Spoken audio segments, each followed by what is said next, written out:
ఇప్పుడు government of India ఇచ్చారు, ఒక 15,000 కోట్లు వరల్డ్ బ్యాంక్ నుంచి అమరావతికి ఇచ్చారు, ఒక 12,150 కోట్లు పోలవరానికి ఇచ్చారు, ఒక 11,114 కోట్లు రివైవల్కి ఇచ్చారు.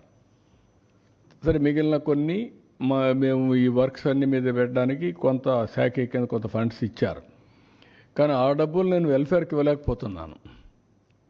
కనీసం అక్కడ పెడితే రివైవ్ అయితే, డెవలప్మెంట్ అయితే నాకు ఆదాయం పెరుగుతుంది. ఆదాయం పెరిగితే ఇస్తాం. ఇంకొంచెం ఫ్లెక్సిబిలిటీ కోసం ఆలోచిస్తున్నాం. ఎక్కడ ఫ్లెక్సిబిలిటీ వస్తే అక్కడ అవసరమైతే బారో చేసైనా సరే I want to give my commitments. తల్లికి వందనం కానీ, లేకపోతే రైతులకు ఇవ్వాల్సిన రైతు భరోసా కానీ I want to give it.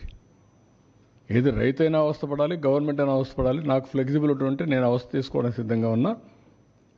I will give it. ఆ ప్రయత్నంలోనే అనునిత్యం ఉన్నాం. మా డిపార్ట్మెంట్కి అదే చెప్పాం. They are also doing same exercise. ఒక్క నిమిషం కూడా వెయిట్ చేయాలి నాకు ఫ్లెక్సిబిలిటీ ఉంటే. ఇప్పుడే దాని మీద కూడా ప్లాన్ చేసుకున్నాం, వర్కౌట్ చేస్తున్నాం. I will come out.